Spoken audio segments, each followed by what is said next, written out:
Hi, I'm Kay Walter. At Bergen Community College, we believe that all citizens need to be informed about the important issues that affect their lives. That's why we're proud to support the programming produced by the Caucus Educational Corporation and their partners in public television. This special edition of One-on-One with Steve Adubato is brought to you from the Tisch WNET studios at Lincoln Center. Funding has been provided by Health Republic Insurance of New Jersey, Bergen Community College, the North Ward Center, Josh S. Weston, Cone Resnick, Accounting, Tax, and Advisory, where forward thinking creates results, the Russell Berry Foundation, and by TD Bank. Promotional support provided by The Record, North Jersey's trusted source, and NorthJersey.com, and by Commerce Magazine. This is One-on-One. I'm an equal American just like you are. The jobs of tomorrow are not the jobs of yesterday. Look at this. You got this? Here it is, man. Look at that. Life without dance is boring. When you first heard that they were doing Charlie Rose and Gayle King, didn't you go, what? Do you enjoy talking politics? No. People call me because they feel nobody's paying attention. Our culture, I don't think, has ever been tested the way it's being tested right now. That's a good question. High five. Baby, we was making straight A's. We were stuck in the dumb days. Don't take much to memorize your lies. I feel like I've been hypnotized.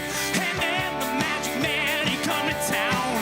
Oh, he done spun my head around. He said recess is in session, 2 and 2 make 5. And now, baby, now I'm alive. Oh, yeah, I'm alive. And if you wanna be the teacher's pet, baby, you just better forget it. Rock got no reason, rock got no rhyme. You better get me to school on time. Oh, yeah!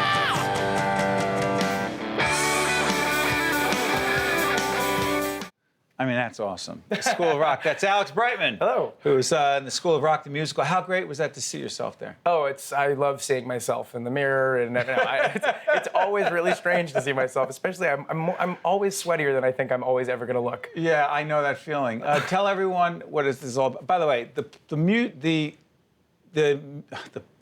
film. Yes. With Jack Black, fabulous. The best. The best, right? The best. How much were you influenced by his performance in the film? Hard not to be influenced because he is so magnetic and iconic in that performance. It's sort of like, I mean, he was already a star then, but that like really made him and like sort of elevated everything about what he was.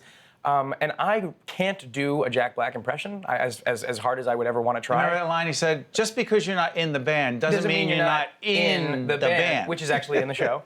Really? Oh yeah, there's some great lines in the show from the movie, and but I'm trying, and I think succeeding in doing something very different with a bunch of tips of the cap to him, because it is, because of him that I have this role, because it was written, and I'm trying to do something similar but different, but equally as fun, and my own little thing. I don't want to assume everybody knows it just because I'm obsessed by this whole School of Rock thing. Totally. So you played Dewey Finn. Dewey Finn. A fake substitute teacher. Yes, a wannabe rock star who all he loves music, rock and roll, and not working.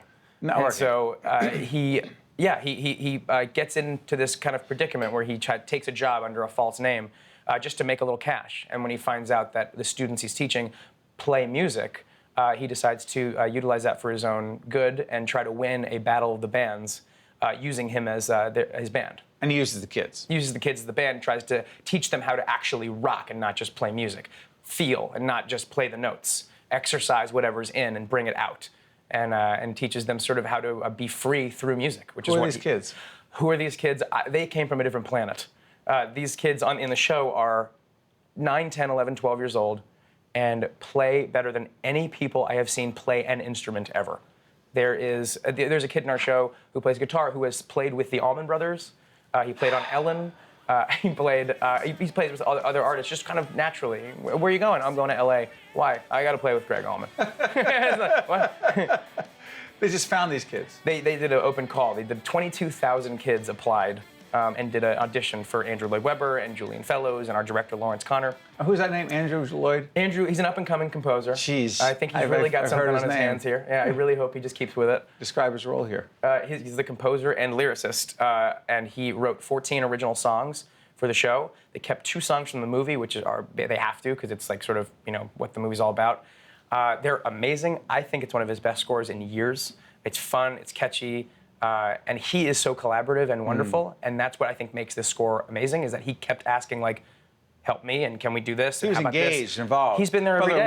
You're in previews right now. Previews now, we open in 2 weeks. Okay, as we do this program. How'd they get you?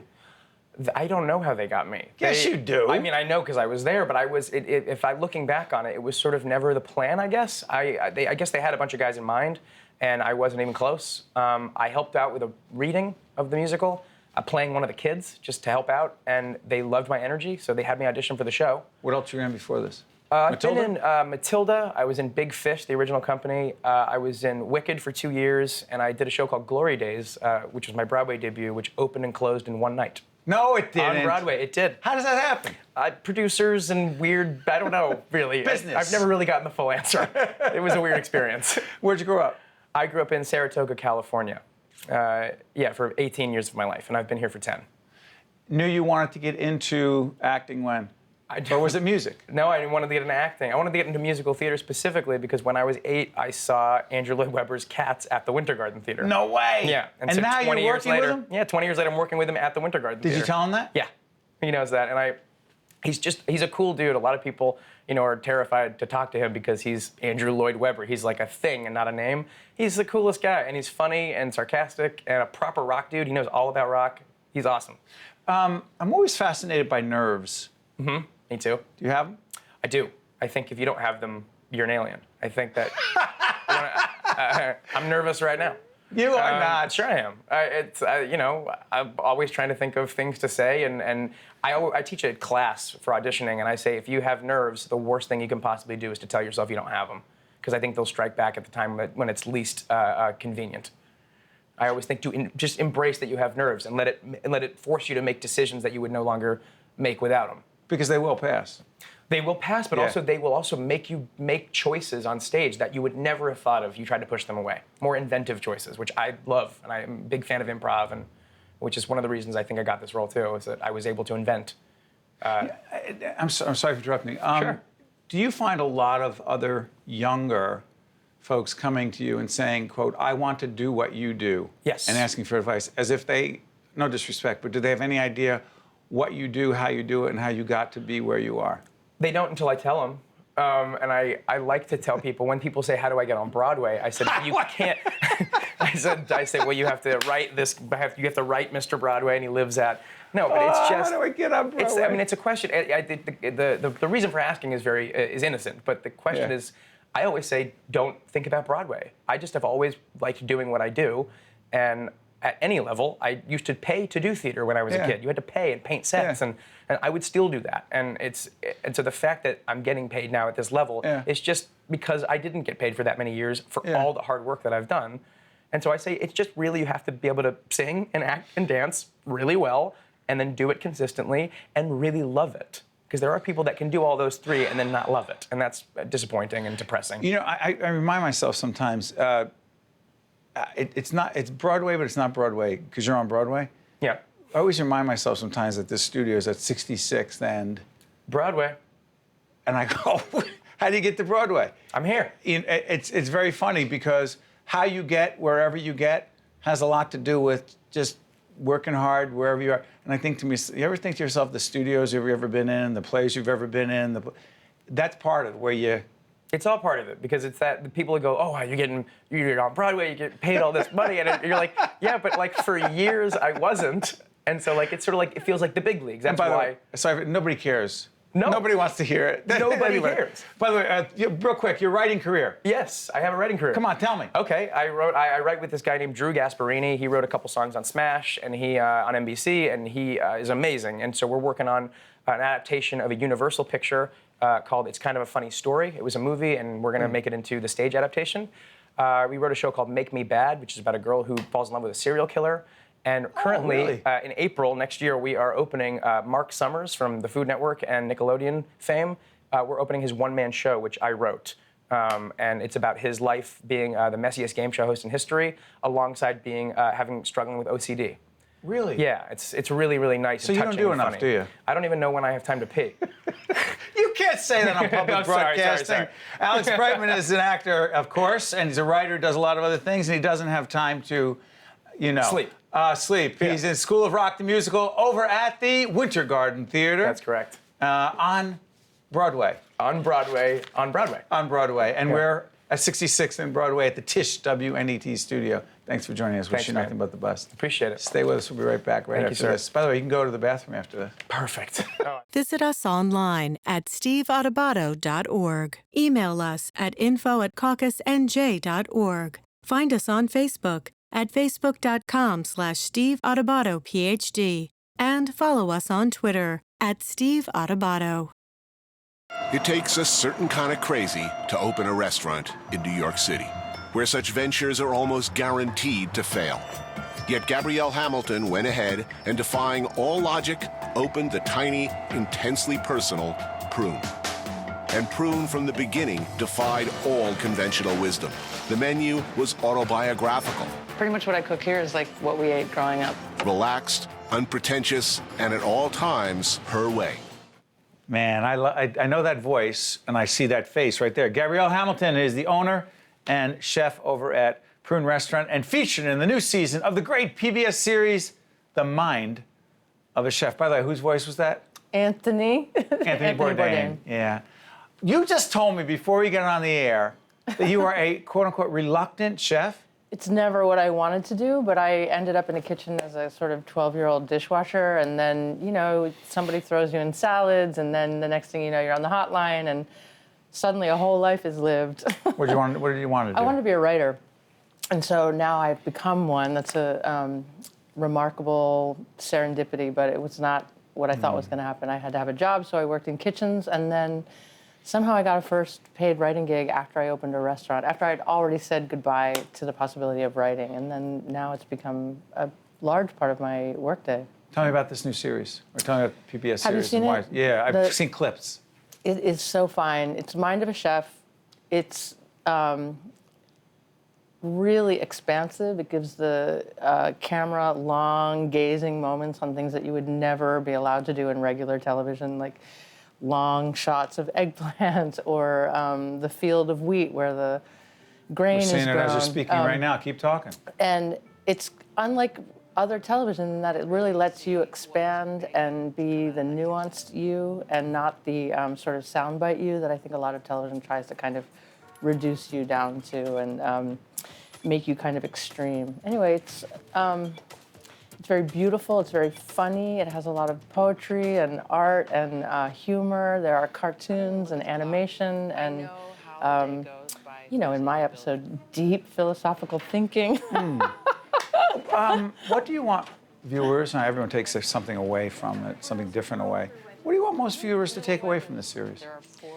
Well, I would like to reveal that the mind of a chef, or chef owner at least, is not really only occupied with food. We have money to worry about, and garbage, and recycling, and payroll, and electricity, and...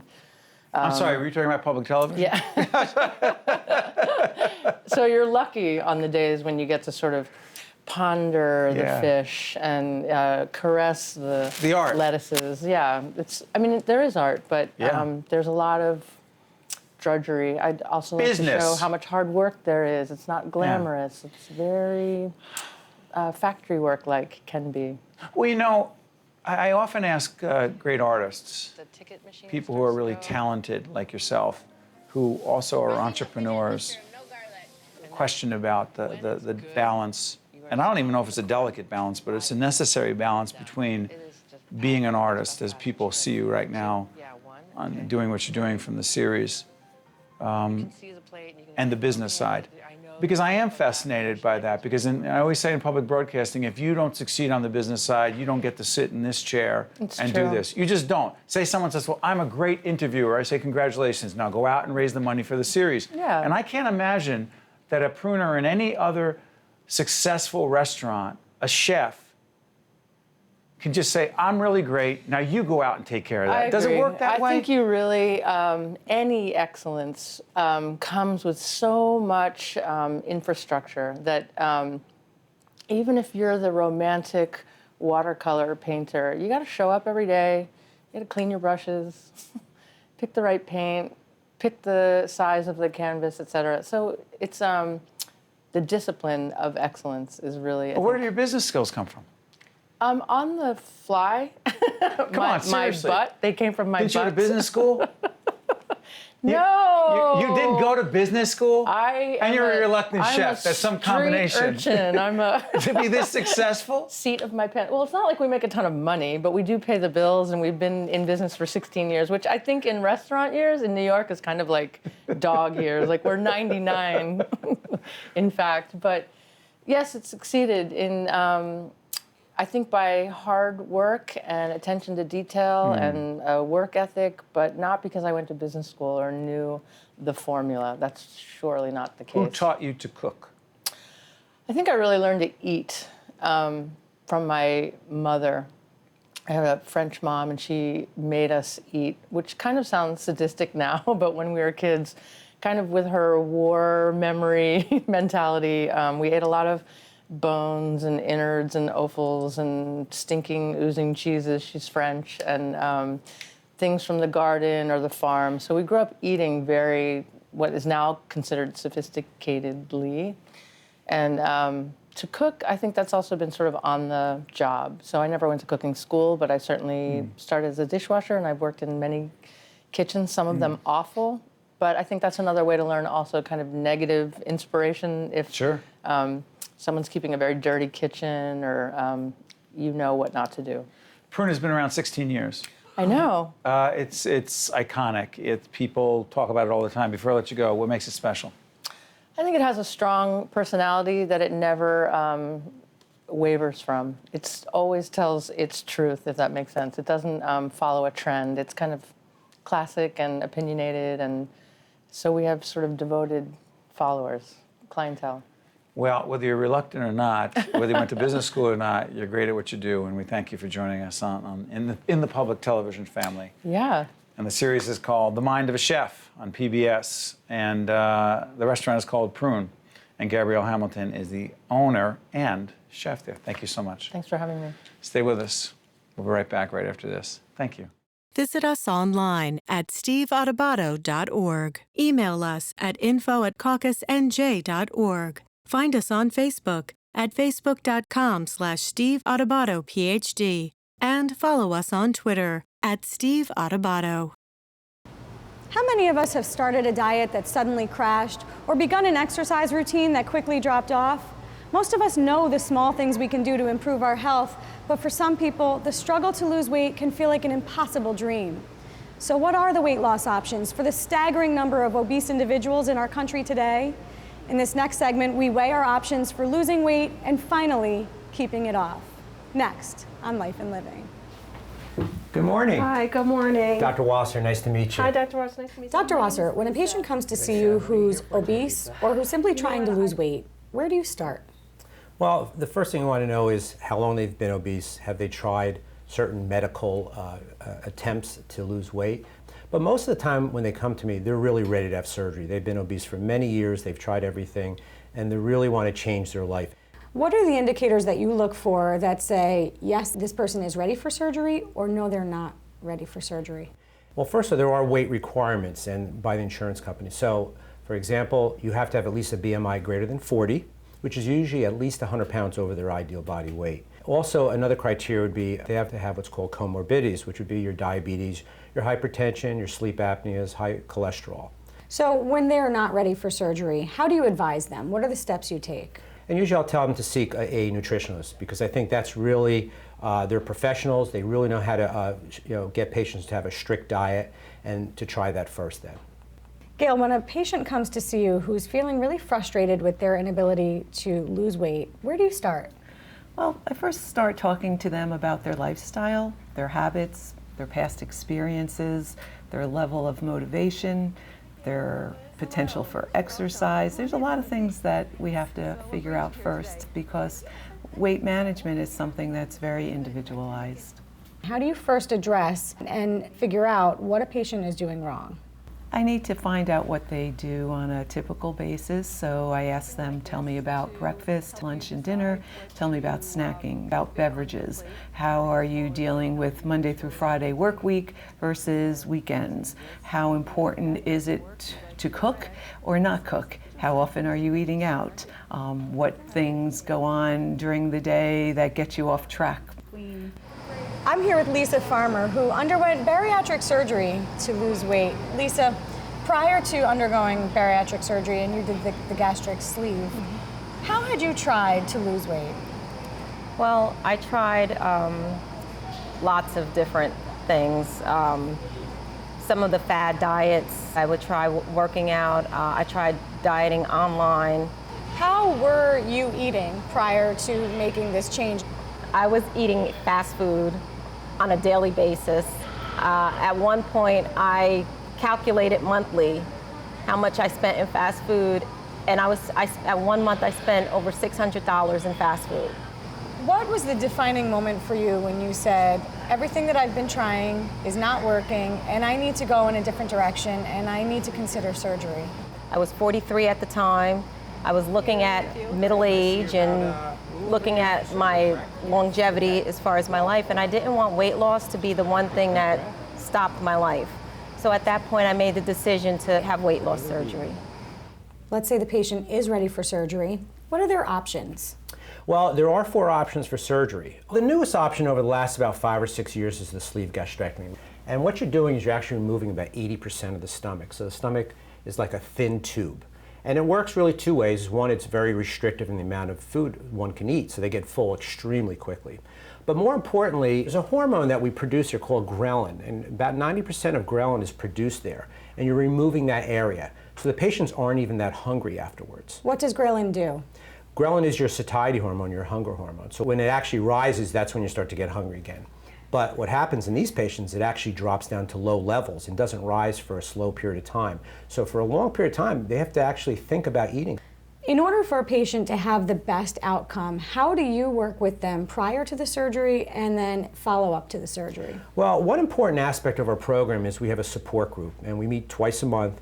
We highly encourage patients to come there because it's not unlike AA for alcoholics. These patients have an addiction to food in a sense.